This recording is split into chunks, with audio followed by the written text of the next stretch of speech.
Hi, my name's Troy Morgan, CEO of Willow's Health Group and host of Willow's Beyond the Gym podcast. The podcast is all about sharing the different wellbeing journeys of our Willow's gym members here, our community members, experts, and hopefully provide you with some motivation, inspiration, and action plans for your own wellbeing journeys. Today, I'm lucky enough to be joined by Joey James. Welcome, Joey. Thanks for coming in, mate. I know you're down from up north at the moment. Yeah. Just to start with, share a little bit about yourself. Yeah, so I'm a Millmerran boy, just west of Toowoomba originally, but pretty much grew up in Toowoomba. Went to school, senior school here, and then lived in Toowoomba for 10 years. In that time, I kind of went to Brisbane for a little bit, but always returned to Toowoomba.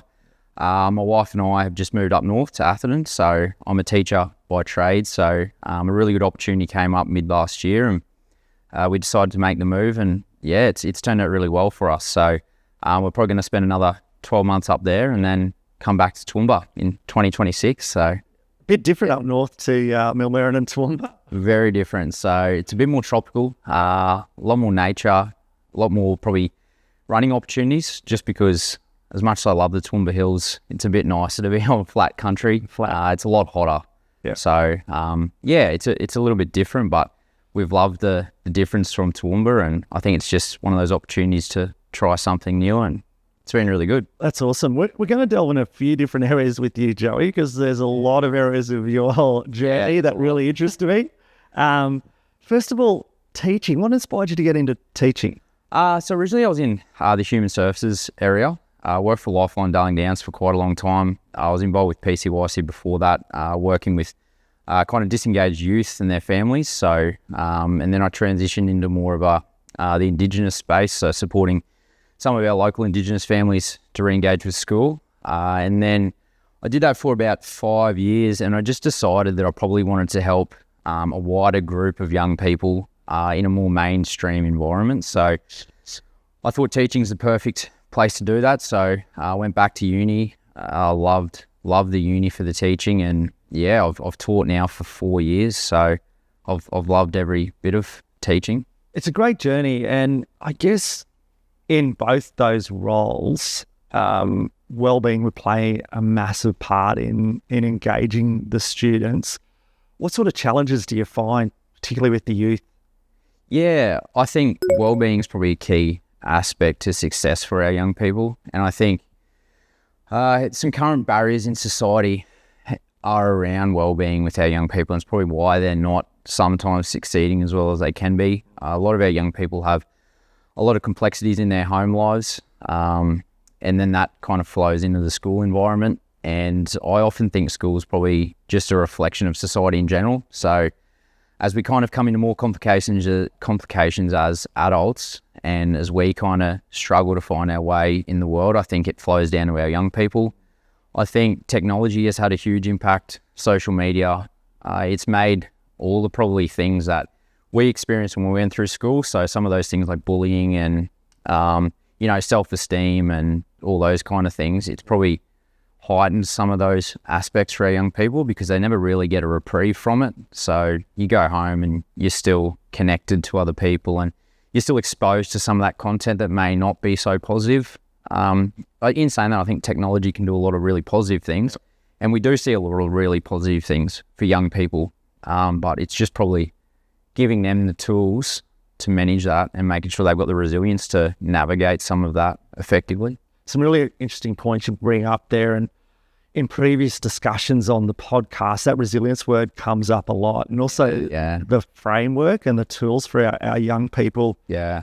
Are you finding that the world's changed so quickly that a lot of the tools that we're using to prepare our youth at the moment just haven't caught up with traditional school methods, etc.? Yeah, I think the environment's just escalated and evolved so quickly that you're right. I think as educators and as adults, we probably struggle to navigate that environment. So then, I think when we don't understand it fully and we don't have the tools ourselves to, I guess, deal with those new technologies and the new issues that we find in the education environment, our kids then struggle because we can't give them the tools effectively to kind of mitigate any of the issues they're having. And I know this is a really tough question, but what are the types of things you're doing in your own work? And I always find it interesting talking to you about your work that are overcoming some of those barriers. Yeah, so fortunately, just because of my previous experience, I work a lot in the engagement wellbeing area at school. Yeah. And a lot of that's just trying to offer a lot of mental health support with our students and trying to find ways to engage some of our students. So students learn very differently these days, and there's often a diverse group of students in a classroom, and it's about trying to find the means and I guess the tools as a teacher to try and teach in a number of ways, and using a lot of different learning tools and strategies to try and engage each student and meet them where they're at. Yeah. We find in a year 9 class, we can have students that are at a year 1 level with their numeracy and literacy, but then we'll also have high achievers, we'll have mental health, disabilities, a lot of different, obviously the beautiful thing about Toowoomba, we've got a huge immigrant population, so we have a lot of diverse cultures in the classroom. A lot of students speak English as a 3rd or 4th language, so I think just with the complexities, it's trying to meet kids where they're at. Yeah. And as a teacher, it's probably where the hardest work is done, because it can be hard trying to behaviour manage and manage a classroom as well as meet the needs of all those students. So I think there's a great takeaway from that, and obviously with this podcast we always relate it back to wellbeing and other people's journeys, but I think there's some great lessons in there that often people will be listening to podcasts like this and they go, I have to train the way that person's training, or I have to do the latest trend, whereas what you're talking about is frameworks. Yeah. And meeting the individual student where they're at, and that's really similar with wellbeing. It's creating a framework and that individual finding where their space is. It shouldn't be your goal or my goal for the listeners. It's how do they use this framework to find where they sit, and that's really refreshing to hear you talk about that with students as well. At the risk of turning this into an educational podcast, we might move on a little bit, but I'd love to dive more into that. I'd definitely have you back on it. I think there's a whole podcast in itself around that education framework. Exactly.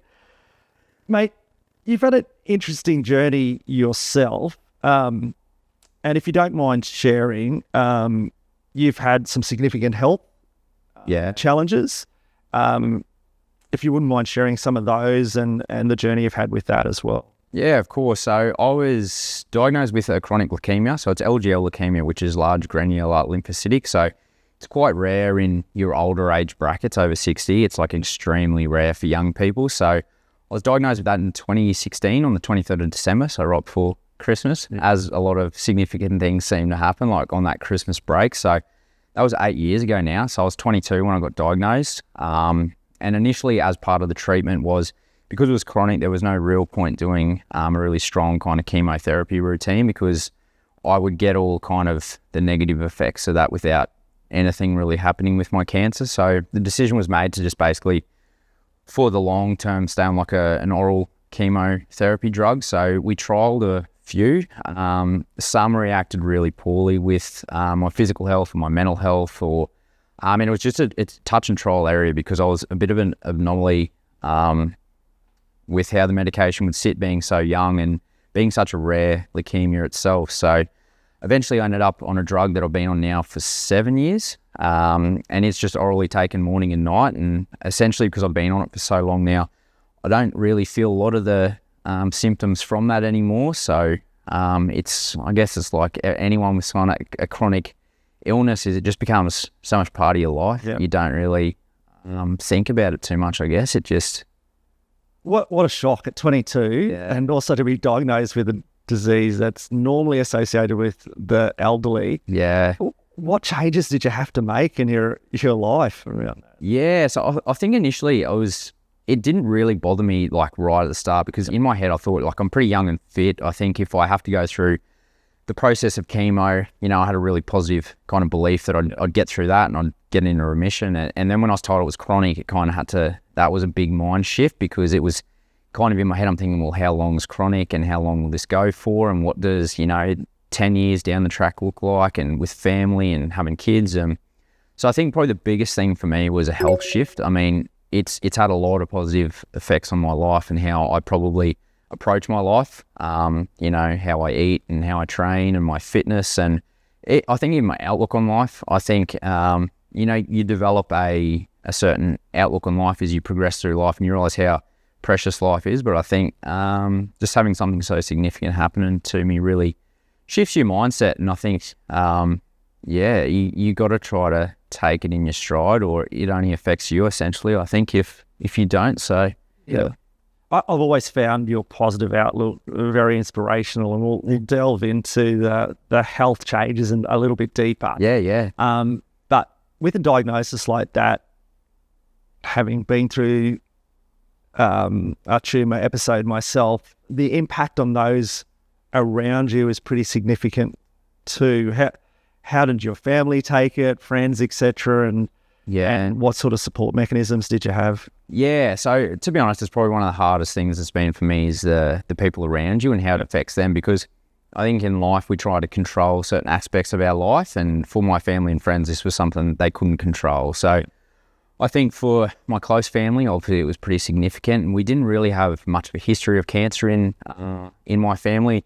And doctors still don't really know how I was diagnosed, whether it was an external environmental factor or whether it was genetic or...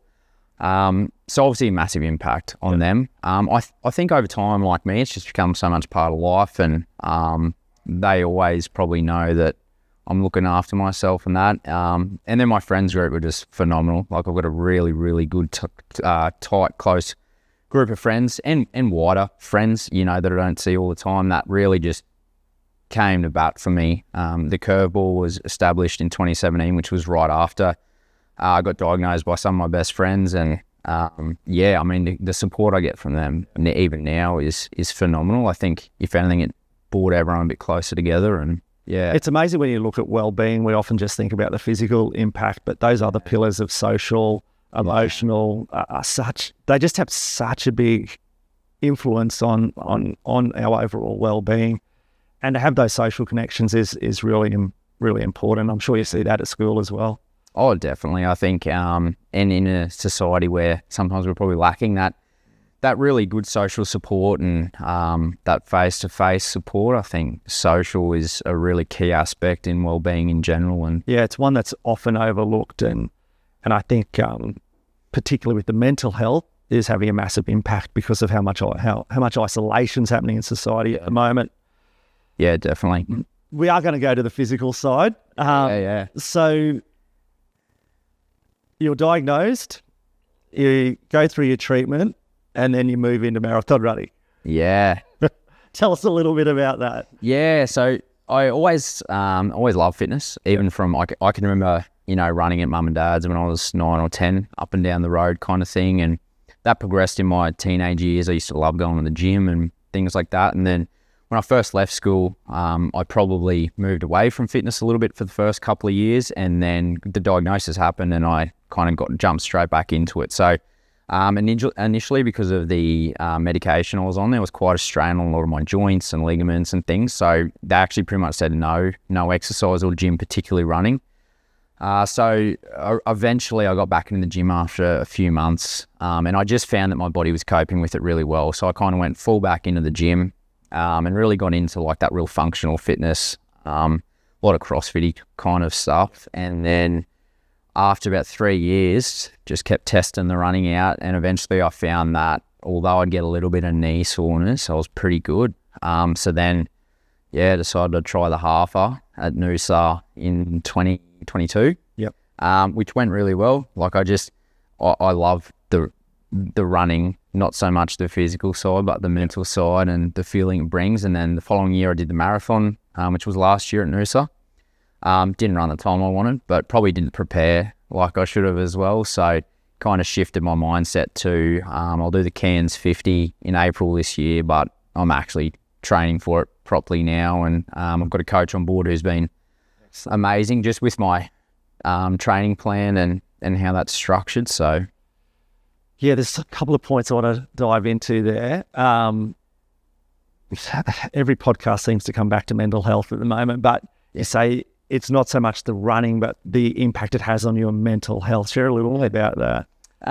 So I think particularly just being in a people-centric work role, where I work with kids and people all the time, and I find that running for me is just an opportunity to get out by myself. So I used to listen to music up until probably 12 months ago, and I had a friend recommend just trying it without it, and I've never looked back. So I just kind of get out and I just get in my head, and obviously the feeling after running's phenomenal as well. Yep. You get that kind of runner's high, but I think during it's just a good time for me to reflect and think about things that are happening in my life and try and be present. And particularly since moving up north, it's so beautiful up there with a lot of the tropics and things. So I just try and really soak it in. And I think that's a really important point. And we were talking about meditation before we started this morning. And what you're describing is a form of meditation. And for a lot of people that do struggle with the meditation side, going for a walk or a run without any distractions actually reflects exactly what you're talking about. And I think the disconnect from technology is such an important piece. And it's a really good lesson that you're sharing there with regards to that. The other point I want to delve into is we often start on these journeys and we don't think about the coaching side, do we? Yeah. So having a coach has really, really helped. Yeah, definitely. So I think, I've always had a general idea of fitness, and I used to kind of program my own gym-based, weights, kind of training and strength training and things like that. But since moving into running, I had this idea, and this probably stemmed from when I was a young kid and just used to run, that you pretty much, all you do is run distance every second day, incrementally increase that distance, and then hopefully by the time you get to your race, you've knocked up enough kilometers in a week that your body's ready to roll. And that, that works. I know some people that are just freak athletes and they just kind of rock up and they just fly through it. But this is a little bit more structured with a lot more like interval-based stuff. We do a lot of speed things. We do even aerobic intervals of, 20 minutes, then just a 1 minute walk to just bring that heart rate back down. Then we do another 20-minute block. And not only have I found it's probably improved my running, but it's also mixed up my training a bit. So it's not so monotonous and I'm doing different things. Yeah. Which just has made it more enjoyable, to be honest. Like I find my long runs more enjoyable now because they're just broken up in their structure. Yeah, some really important points in there. I think for those, obviously we're filming this in January, so a lot of people are embarking on a new health kit. I think the big thing of breaking your training down so it's not so monotonous, no matter what your goal is really important. And hearing what you're doing, your coach is really tapping into the latest research where you maybe don't have to train for as long, but it's about those intensities and rest periods. How about your recovery? What sort of things are you doing for that outside of your training? So I fortunately, from my lovely wife, got a pair of the inflatable leg sleeves. Yeah, nice. The compression ones. So I've loved those. They just help so much. But I was really into my ice baths, and I love sitting in a sauna. And I've got a cricket ball that I roll on when I'm watching TV to get any knots and stuff out. Just even a foam roller or a stretch every second night. I just it probably just depends how my body feels. Like if I'm really tight in a certain spot, I'll probably get on my trigger ball. Whereas if I'm just fatigued generally, I'll probably look more for an ice bath or a sauna that's a bit more, whole body. Once again, a really important point. People listen to their body, and some of that's because we're connected all the time, we become less mindful of reading cues from our body. Yeah. So to hear you say that, I just want to re-emphasize that for people listening to this podcast. You have to start connecting to your body, and it doesn't have to take a major life event like you've had. Yeah. If we can step back and start to reconnect with that body, it will repay us in more health and well-being within our life. So there's some really good points there, mate. Your nutrition, how do you go with that? I've always eaten pretty well. Yeah. Mum and dad generally just bringing us up, we always ate clean food, like very unprocessed kind of food. So I pretty much eat any unprocessed carb as much as I can. We eat a lot of rice, obviously a lot of protein. So I think preparing for the Noosa Marathon last year, I probably didn't eat enough protein, probably ate enough carbs, but probably not the right carbs. And I found, particularly with my strength days, trying to maintain my weight and my strength through my legs, that's probably where I came unstuck a little bit. Whereas now that I've increased my protein load a lot and my unprocessed carbs, I'm finding got a lot more energy. And I have also, I take a few more supplements now. So I used to typically just take a protein after I'd work out, whereas now I try and take like a clean kind of protein of a morning, and then after my workout I'll have another protein with like magnesium and some electrolytes, and just really trying to kind of ensure that I'm holistically doing it right so my body's recovering. Once again, some really good points there, that people embarking on their own well-being journey, you really need to look at that physical training, but what is your recovery, what is your nutrition, and sourcing support around those things is really important. But having said that, there's so much free information out there these days. It's sorting through what is right, but particularly what you're talking about, it comes down to balance. Yeah. What too much of anything is going to not be great for us, no matter how good it is. But it's a really good lesson, mate, and a great story, and also your outlook is it is inspiring, and I love it, and I love what you're doing. The 50 in April. Yeah. How are you mentally preparing for that?